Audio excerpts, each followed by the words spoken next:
Bénis ta parole ce matin. Au nom de Jésus. Amen. Nous sommes dans notre lecture de Jean chapitre 2 sur le noces de Cana.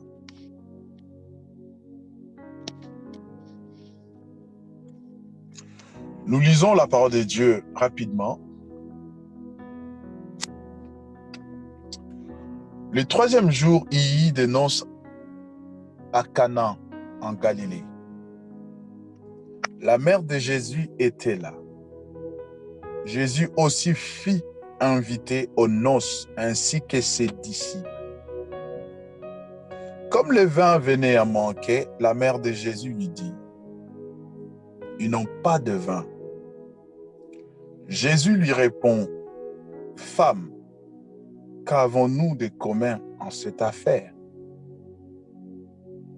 Mon heure n'est pas encore venue.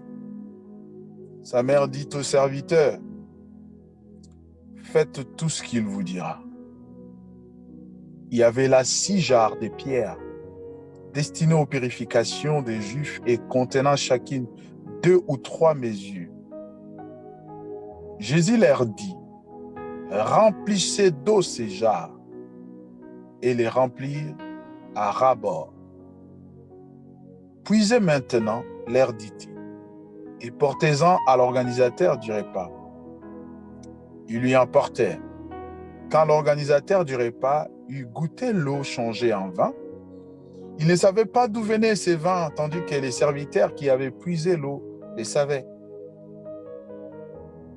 Il appelle les maris et lui dit: tout homme sert d'abord le bon vin, puis, quand les gens sont ivres, les moins bons. Toi, tu as gardé le bon vin jusqu'à présent.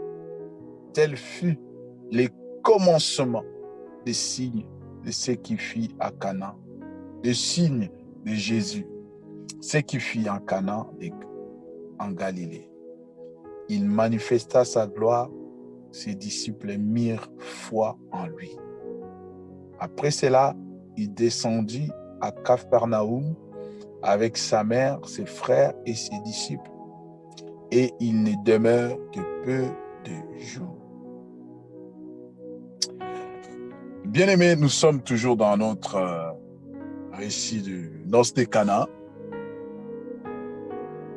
Je bénis le Seigneur pour tout ce temps qu'il nous fait tourner autour de cette histoire. Nous lui rendons honneur du fait qu'il veut encore que nous puissions tirer quelques notions évangéliques, ecclésiastiques et doctrinales dans ces récits de noces de Cana. Oui, bien aimé, comme je l'avais expliqué la fois dernière, parlant de noces de Cana, j'avais essayé de nous montrer un peu certains éléments qui interviennent dans ces récits qui n'ont pas seulement un sens figuratif dans cette histoire, mais plutôt ces éléments ont un profond signification, une profonde, signification dans le sens spirituel, dans le sens ecclésiastique ou doctrinal dans ces récits de noces de Cana. Nous voyons, bien aimés, la présence de Marie, la présence de Jésus, la présence des disciples, la présence de l'organisateur de ces festins, la présence du mari, les serviteurs et tout. Et toutes ces choses, j'avais dit, il y avait 3 éléments qui avaient attiré mon attention. C'est-à-dire la présence de Jésus, la présence de Marie et le vin. Nous pouvons prendre l'eau aussi. Il y a eu toutes ces choses. Et comme je l'avais dit, selon la tradition hébraïque, ou si nous voulons traduire ces récits des noces de Cana en hébreu, le mot qui est utilisé pour dire les premiers miracles de Jésus, qui fit Jésus en noces de Cana en Galilée, en réalité, ça c'est une traduction française. Mais dans la Bible hébraïque, si aujourd'hui, ils veulent définir ces mots ou écrire ces mots, on aurait pu avoir ce thème ou ces mots qui dit les commencements de ce que Jésus allait faire. C'est parce que c'est là où tout a commencé. Et je l'ai dit, le Seigneur n'est pas quelqu'un qui agit en désordre, parce qu'il connaît toutes choses, c'est lui qui a fait toutes choses. Il ne peut pas s'entremêler des pinceaux ou oublier, non. Tout ce qu'il fait, il a déjà fait. Tout ce que nous nous attendons de Dieu, Dieu a déjà fait. Et nous, comme nous ne l'avons pas encore vu, nous attendons à lui, mais Dieu a déjà tout fait. Dieu a déjà tout fait. Et je disais, ce thème sur le premier miracle, ce thème est tellement erroné et je bénis les seigneurs. Je ne suis pas là pour dire que tous les messages qui ont été prêchés sur le noces de Cana sont faux. Non, ce n'est pas ça. Franchement, que les seigneurs nous viennent en aide. Ce n'est pas ça que je voulais dire. Tout simplement, je voudrais nous ramener dans l'historique et l'historique du commencement. Le Seigneur va poser les jalons de son ministère. Il va poser les bases de son ministère et nommer les éléments avec lesquels, il va travailler pour amener l'homme à son salut. Pour amener l'homme à son salut. Et ce matin, permettez-moi, peut-être que nous ne serions pas vraiment longs, je vais parler de 3 choses ou de 3 principes, si vous voulez, sur le récit de noces de Cana. Si vous pouvez intituler ça, les 3 principes sur le noces de Cana. Vous savez, bien-aimés, lorsque ces choses se passent, Jésus a des disciples. Mais si vous lisez bien, les disciples de Christ, ils l'ont suivi. Ils l'ont suivi jusqu'en Cana. Je pense parce qu'ils étaient persuadés, comme Israël était assiégé, ils espéraient un sauveur et tout sauveur, toute personne qui pouvait sortir à ce moment-là, c'est dire que c'est lui le sauveur. Je pense qu'Israël l'aurait suivi. C'est vrai, il y avait quelques réticents, il y avait quelques réfracteurs, mais moi je les tiens par rigueur.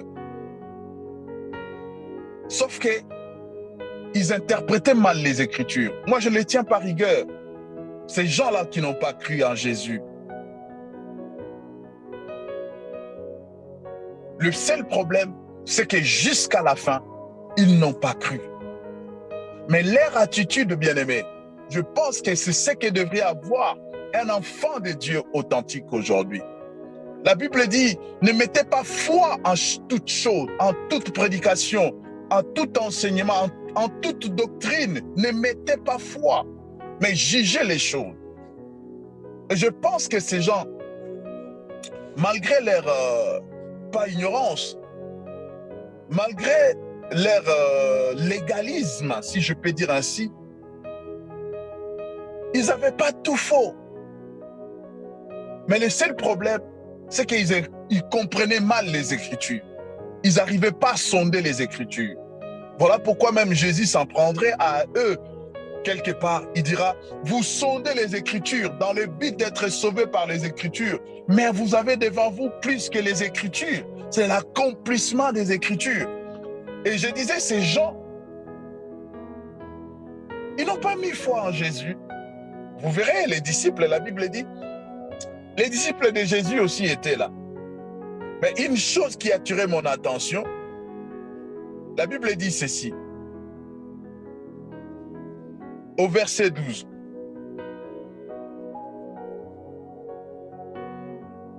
Deuxième paragraphe. Et il n'y demeure... non, pas au verset 12, excusez-moi. Verset 11. Deuxième paragraphe. La Bible, dans la version à laquelle je suis en train de lire, la Bible dit ceci. Il manifesta sa gloire et ses disciples mirent leur foi en lui. C'est ça le problème que nous avons ici aux noces de Cana. Lorsque nous lisons dans les livres de la Genèse, nous voyons la gloire de Dieu manifestée. Dieu qui appelle la constellation, Dieu qui crée tout par la parole. Dieu manifeste sa gloire. Et l'homme qui était là, l'homme crut à la gloire de Dieu. Parce qu'il a vu la gloire de Dieu.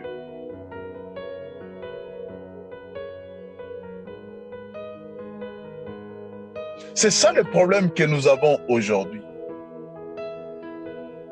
Nous croyons des choses même lorsque nous ne voyons pas la gloire de Dieu. Nous pouvons voir quelqu'un en train de danser à moitié nu. Nous acclamons, nous dansons, nous chantons, soi-disant parce que nous avons vu la gloire de Dieu. Mais non, bien-aimés, nous devrions mettre notre foi, notre empreinte, notre aval. Nous devrions accepter les choses lorsque nous avons vu la gloire de Dieu.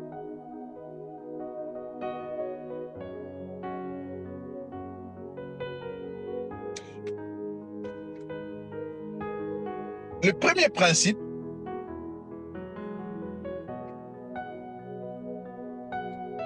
c'est au verset 2.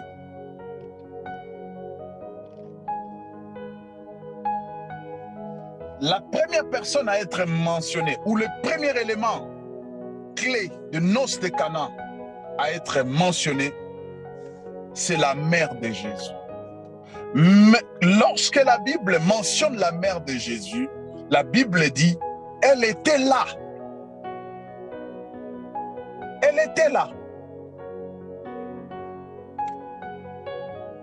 Nous avons la fois dernière essayé d'expliquer pourquoi la Bible ne parle-t-elle pas de Marie? Pourquoi la Bible ne parle-t-elle pas au premier verset, ne parle pas de la maman de Jésus ou de Marie? La Bible parle de mère. Et nous avons expliqué pour montrer la présence et la signification de la présence de Jésus, de Marie, étant que mère au commencement de la manifestation ou au commencement de la restauration glorieuse de l'œuvre de Dieu dans l'homme. La mère devrait être là parce que c'est elle qui porte 9 mois l'enfant dans les entrailles de miséricorde. Et quant à ce qui concerne Marie, la Bible dit qu'elle était là.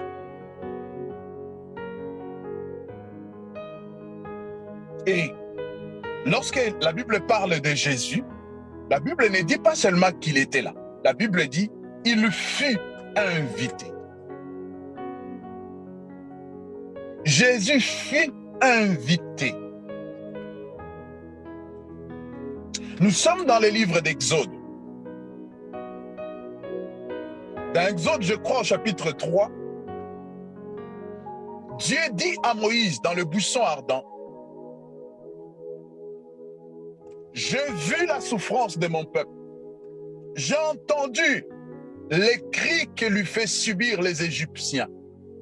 J'ose croire que les Israélites imploraient la grâce de Dieu. Oh, le Dieu de nos pères, sur nous, il y a une promesse qui dit que le Seigneur vous visitera. Quand est-ce qu'il nous visitera, ce Seigneur? Nous en avons marre, nous souffrons les martyrs, nous souffrons la corvée, nous souffrons le travail dur. Il est où ce Dieu? S'il peut se manifester afin de nous délivrer. Et l'Éternel dit, j'ai vu et j'ai entendu. Il fit inviter. Le premier principe, bien-aimé, nous devrions inviter Jésus dans nos vies. Le Seigneur ne fait pas des choses par théocratie dans la vie d'un homme. Dans le monde, le Seigneur fait tout ce qu'il veut parce que c'est son monde. Mais lorsque Dieu veut faire dans la vie de l'homme, étant donné que la vie de l'homme est un cadeau individuel que Dieu a fait à chaque humain, à chaque personne vivante sur la planète Terre. Le monde, Dieu a donné à l'humanité tout entière.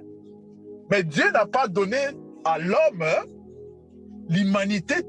Dieu n'a pas donné à l'homme toute la vie de toute l'humanité. Non. Dieu a donné seulement l'humanité à l'homme. Dieu a donné la vie à l'homme. Et la vie est individuelle. Si un homme mourait ici, ce n'est pas pour autant que tous les hommes vont mourir ailleurs. La vie est individuelle. Et lorsque Dieu donne la vie à l'homme, et cela est dans ses responsabilités.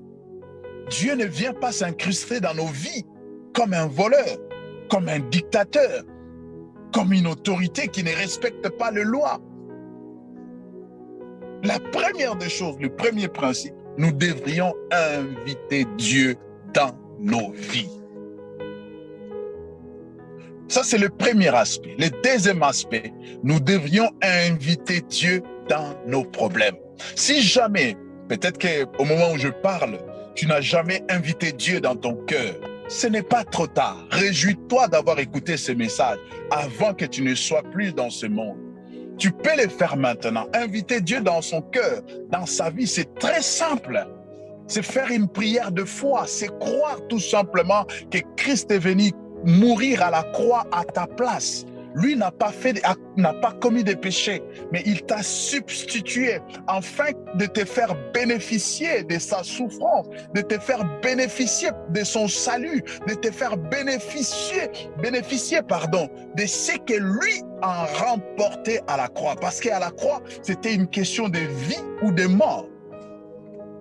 Et on a la vie lorsqu'on passe par Jésus, lui qui a vaincu la mort par sa vie. Et lorsqu'on ne passe pas par Jésus, la Bible dit, tout ce qui vient, c'est des voleurs. Et ils ne rentrent pas par la porte, c'est par la fenêtre. Oh bien-aimé, je t'invite ce matin. Peut-être que tu l'as aussi déjà fait. Mais ces derniers temps, comme moi, tu te sens un peu fatigué, tu te sens un peu faible. Tu ne fais plus les choses comme avant. Oui, Jésus n'est pas sorti dans ta vie. Il est toujours dans ta vie. Mais tu ne le sens pas comme au premier jour. Tu ne le sens pas comme avant. Tu es devenu superficiel. Tu es devenu philosophe. Tu es devenu tellement... Tu réfléchis tellement trop et que le Seigneur n'a plus sa première place. Son premier amour est perdu. Ton amour a fané pour le Seigneur. Laisse-moi te dire ce matin, il est capable de le renouveler ce matin. C'est lui le Dieu d'amour. La Bible dit, Dieu est amour. Oh bien-aimé, pourquoi aller chercher de l'eau dans une source qui a déjà séché? Pourquoi aller chercher quelque chose là où il n'y en a pas? Je t'amène ce matin à la source. Invite Jésus dans ta vie. Tu n'as pas besoin qu'on te pose des mains. Tu n'as pas besoin qu'on fasse des prières, je ne sais pas, miraculeuses ou des prières comment? ou la seule simple prière que tu peux faire maintenant, c'est d'inviter Jésus, de reconnaître tes fautes, de reconnaître tes déviances et d'appeler Jésus de venir dans ta vie comme le Seigneur et le Sauveur. Il le fera. Peut-être que tu n'auras pas, tu ne verras pas, tu ne sentiras pas des choses, il n'y aura pas des sensations, il n'y aura pas... Non, peut-être non. La vie de Dieu, c'est une vie de foi, c'est de croire. C'est une vie où, même lorsqu'on n'a rien, on croit qu'on a quelque chose. Même lorsqu'on a quelque chose, on ne l'a pas pour s'enorgueillir. On l'a peut-être pour faire du bien aux autres, pour aider les autres, pour essayer de manifester la gloire de Dieu autrement. C'est ça la vie de Dieu. La vie de Dieu, ce n'est pas des choses bling bling. La vie de Dieu est discrète. La Bible dit, lorsque Jésus était encore sur la terre, il arrivait quand même à faire des grandes choses. Mais la Bible dit, il esquivait. Il disait aux gens qui guérissaient, aux gens qui apportaient consolation, il disait, ne dites à personne, va voir les sacrificateurs, ne dites à personne. Dieu est tellement discret. Oh, j'aime cette vie chrétienne. Quand les jours où j'ai compris, bien-aimé, que la vie chrétienne, elle est tellement précieuse, elle est tellement discrète, elle est tellement silencieuse, j'ai béni les seigneurs. Avant, quand je me suis converti avec les ailes du premier converti, jusqu'à un certain temps, cela m'a suivi, cela m'a collé sur la peau. Je manifestais, je voulais que les gens voient que je prie, je voulais que les gens entendent que je prie, je voulais que les gens me voient que je jeûne, je voulais que les gens sachent beaucoup de choses sur moi, alors que ce n'est pas ça. Lorsque Jésus marchait sur les rues de Jérusalem, à Jérusalem, il dit un jour aux pharisiens, vous cherchez le royaume des cieux. Non, le royaume des cieux ne vient pas de façon à frapper les regards. Il est là au milieu de vous. Le royaume des cieux est discret. Le royaume des cieux marche dans l'humilité. Le royaume des cieux marche dans la considération des autres, dans la considération des riches, dans la considération des pauvres, dans la considération de l'humain en général. Le royaume des cieux ne fait pas de distinction entre le riche et le pauvre. Le royaume des cieux aime tout le monde. C'est ça la vie chrétienne que je t'invite ce matin à faire appel dans ta vie. Je disais à ceux qui se retrouvent ou qui se sentent un peu refroidis ou rétrogrades, ce n'est pas trop tard. Ton Dieu t'aime encore. Ton Dieu t'aime encore. Sauf que tu lui as pas laissé manifester sa souveraineté dans ton cœur. Dieu ne vient pas manifester sa souveraineté dans tout notre être. Non. Dieu vient manifester sa souveraineté dans notre esprit. Dans notre esprit. Aujourd'hui, si j'ai faim, je cherche à manger. Et Dieu dit de ne pas faire les excès des tables. Mais je peux être poussé par mon corps à faire les excès des tables. Voyez? Donc c'est un peu ça, bien-aimé. Lorsque Jésus est invité dans une vie, il apporte ce que cette vie a besoin. Lorsque Jésus est invité dans une vie, il vient non seulement... Je voudrais dire aussi une chose. Bien aimé, nous avons trop souvent considéré Jésus comme un simple consolateur, par le Saint-Esprit, bien sûr.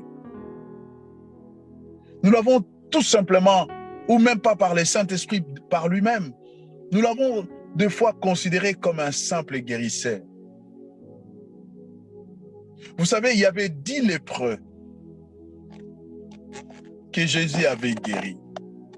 Parmi les 10 lépreux, 9 avaient considéré Jésus comme un simple guérisseur.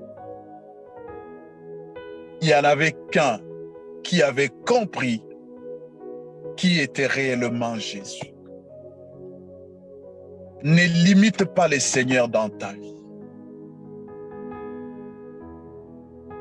Ne limite pas le Seigneur dans ce que tu veux faire dans ta vie. Dieu est capable de descendre dans les régions inférieures de la terre, en enfer, pour prêcher la bonne nouvelle. A fortiori à toi qui n'es pas descendu dans les enfers. Ne limite pas Dieu. Ne te vois pas comme l'homme ou la femme la plus mauvaise de la planète. Ce n'est pas toi. Dieu n'a pas de problème avec toi. Même si aujourd'hui tu n'as pas ton cœur, tu n'ouvres pas ton cœur à Jésus. Le problème, Dieu n'a pas de problème avec toi. Dieu n'a pas de problème avec toi. C'est toi qui n'as pas compris Dieu. C'est comme un enfant qui se fâche contre ses parents. C'est ce que nous faisons très souvent. Mais ce matin, je voudrais nous dire une chose. Ne limitons pas Dieu. Il est capable de pardonner tous nos péchés. Il est capable de nous restaurer, de nous donner les choses que nous avons perdues. Les seuls.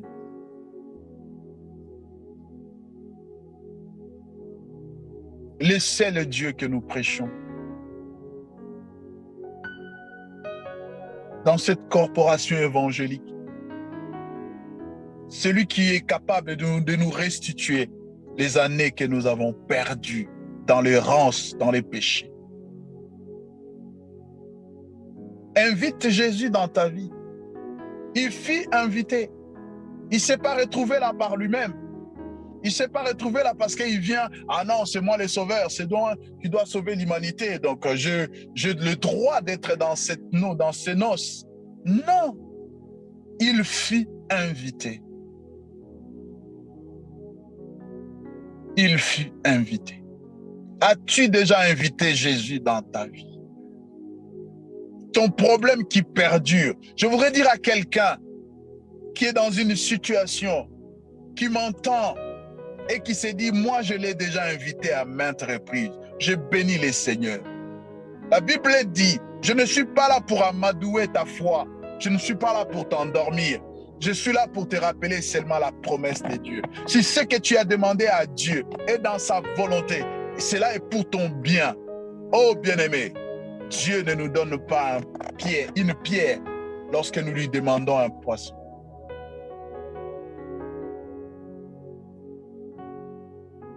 Dieu ne réfléchit pas comme ça.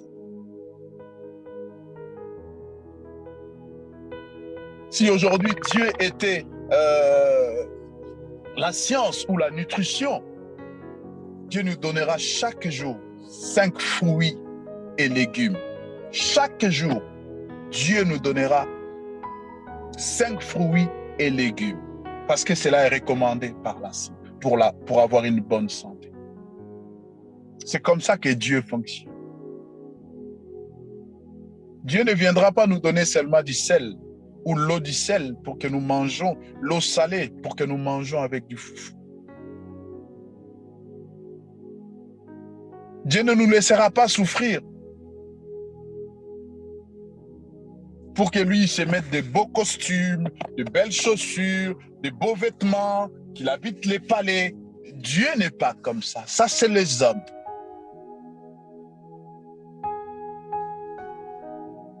Ce n'est pas les dieux que je prêche ce matin. Les dieux que je prêche ce matin, c'est ces dieux-là qui, lorsqu'Israël était au désert, ils donnaient la manne selon le besoin de chaque famille. Selon le besoin de chaque famille. Voyons un peu le mystère de Dieu. Lorsqu'une famille en prenait trop, c'est là l'excédent pourrissait. Voyez comment Dieu fonctionne. Il est tellement merveilleux que nous avons intérêt de l'inviter dans nos vies. Je vais aller rapidement. La deuxième des choses, Jésus fut mis au courant de la situation. Il était là. Ses disciples étaient là. Vous ne me direz pas qu'il n'y avait que Marie et l'organisateur de la fête qui avait constaté qu'il n'y avait plus de vin. Si ce n'est pas tout le monde, mais croyez-moi, la grande majorité, surtout les adultes, étaient au courant et ils savaient qu'à ce moment, il n'y a plus de vin.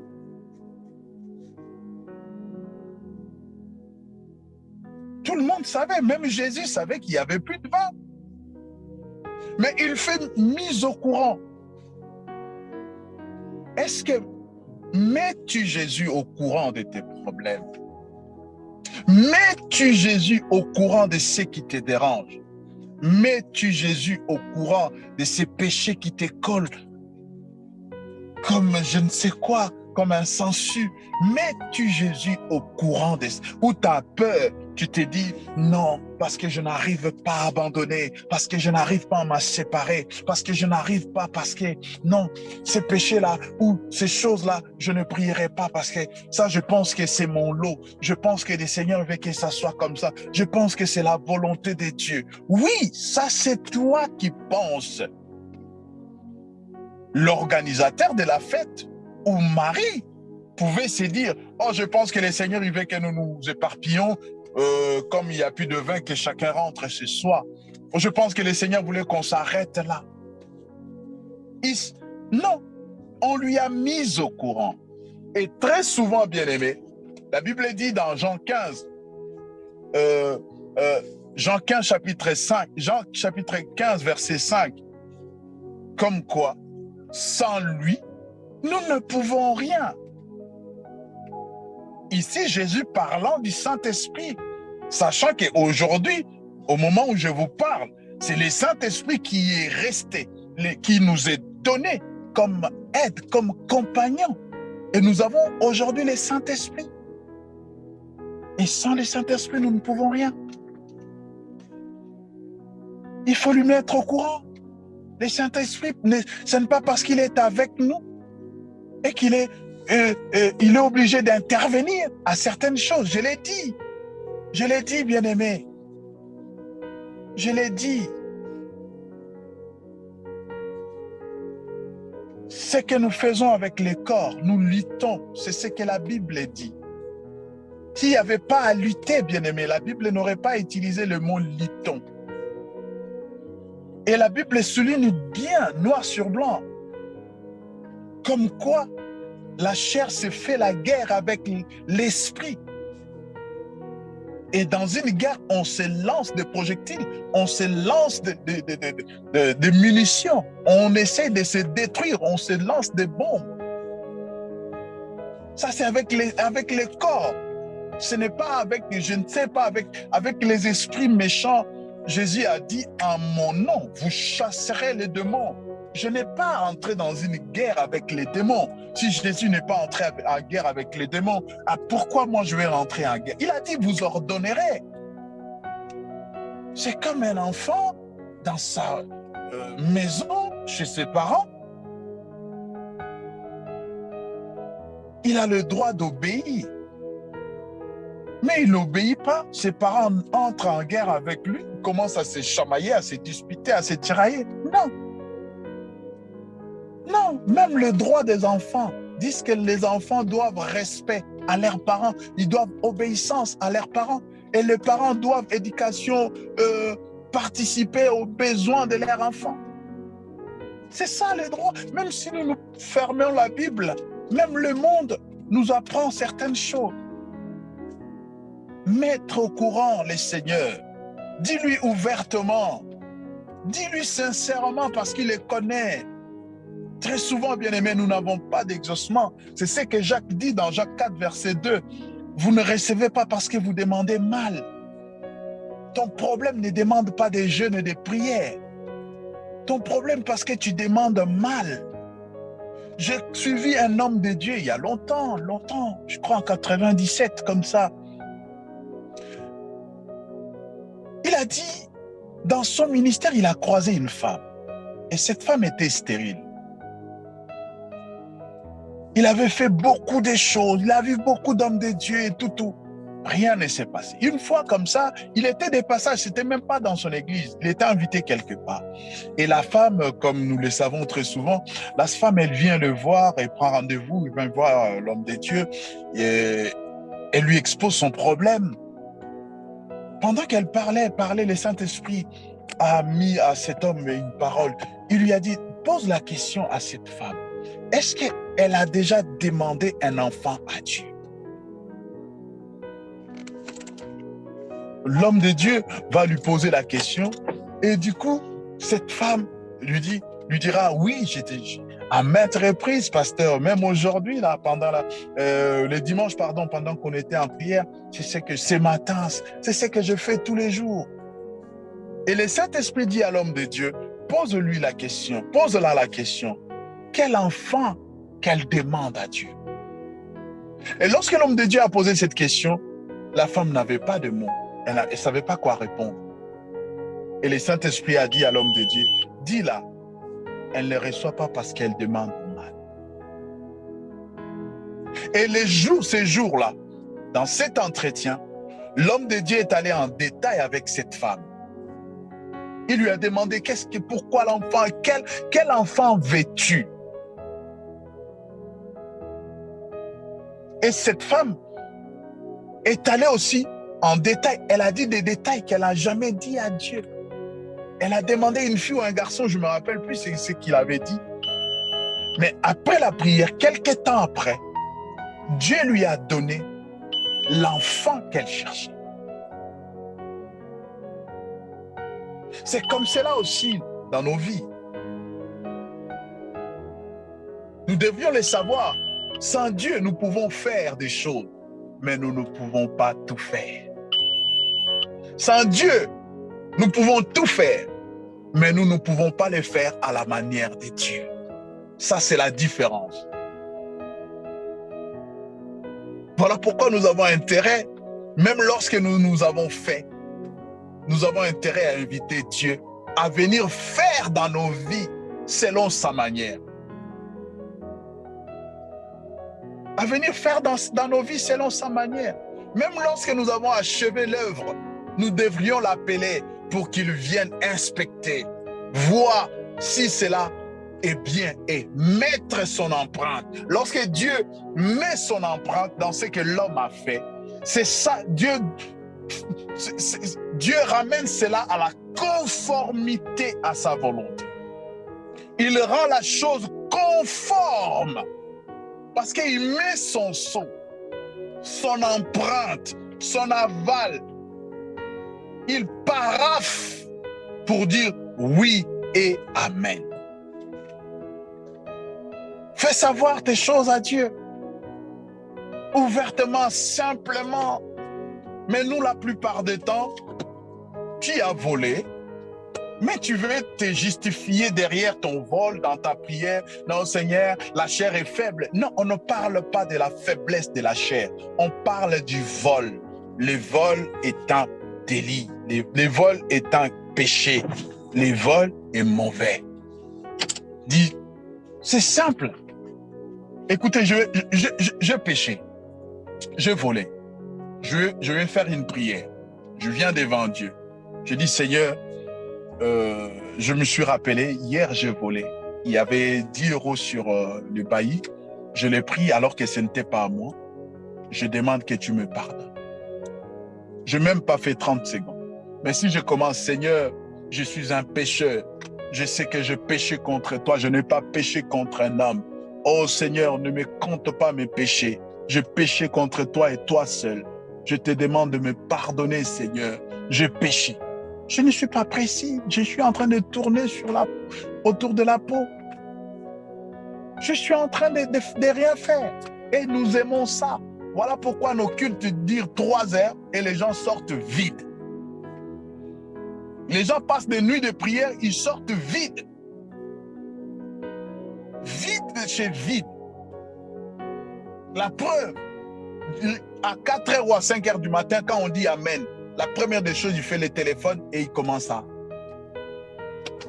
Pourquoi? Parce qu'il est entré vide et il sort vide.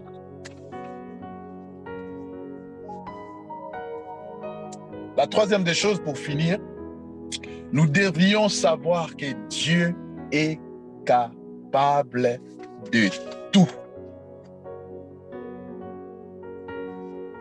Dieu est capable de tout. Ça, nous devrions le savoir.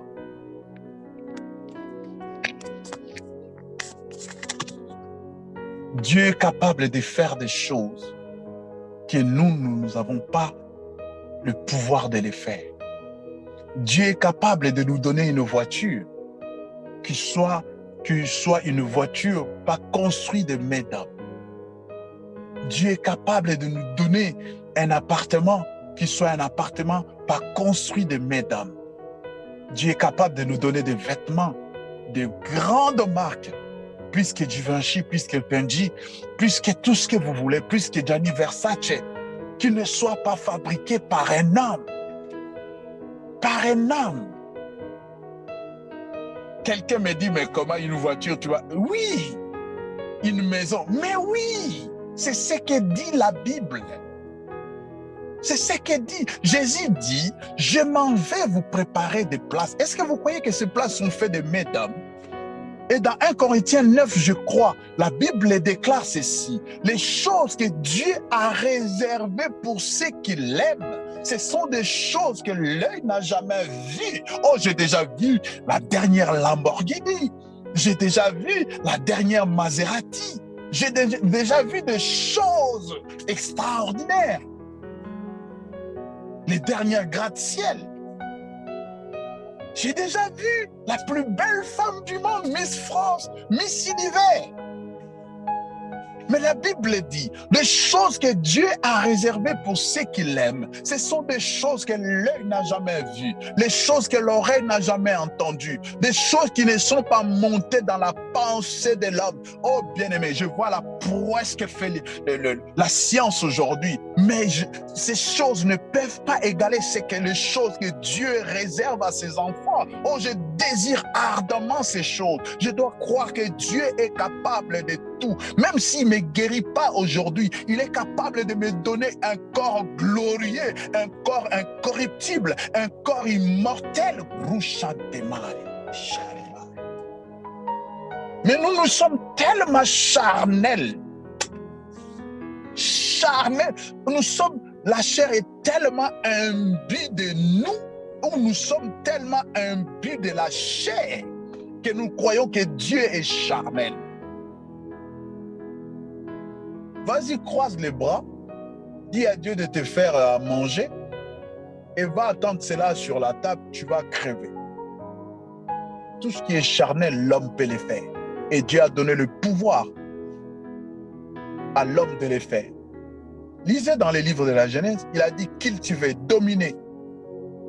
Cultiver, dominer, gère la terre, gère les charnels, laisse-moi les spirituels, gère les charnels. Pour avoir une voiture, toi tu ne veux pas aller travailler, toi c'est des jeûnes et des prières. Vas-y, tu auras une voiture. Pour avoir du travail, tu ne vas pas chercher, toi c'est des jeûnes et des prières. Vas-y, continue, va encore plus loin, continue.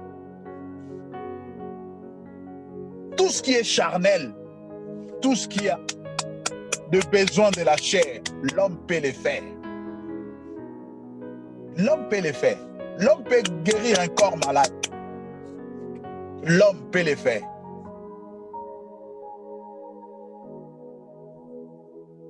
Mais l'homme ne peut pas guérir un esprit malade.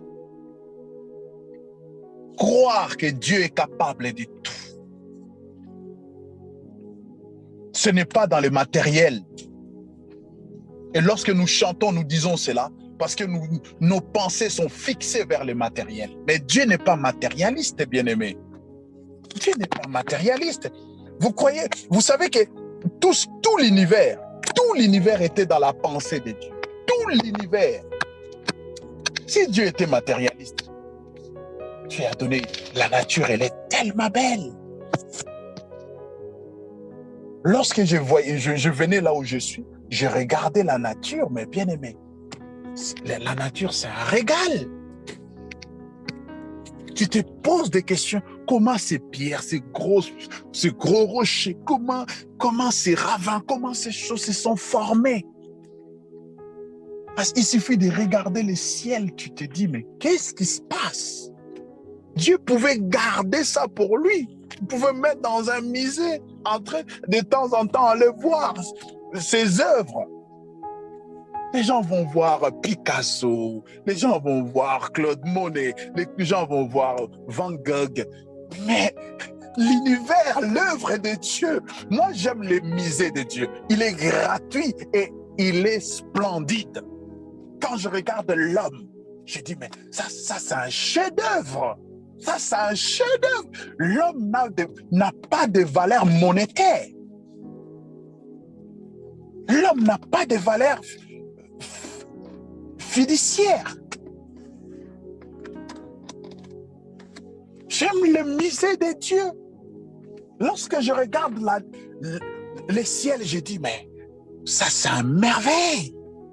Ça, je peux rester des heures et des heures de regarder la nature.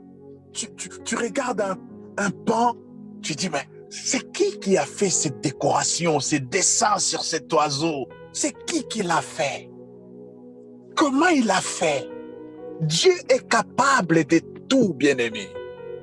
De tout. De tout. Je parle surtout sur le plan spirituel. Si tu chasses un seul démon, d'années, le problème, ce n'est pas les démons. Le problème, ce n'est pas Dieu. Tourne-toi toi-même. Tourne-toi vers toi-même. Fais une introspection. Pose-toi des bonnes questions pour apporter ou pour chercher des bonnes réponses. Que le Seigneur vous bénisse. Seigneur, bénis ton peuple et bénis cette parole dans les cœurs de ceux qui auront la grâce d'écouter cela. Je te rends grâce dans le nom de Jésus. Merci, Père.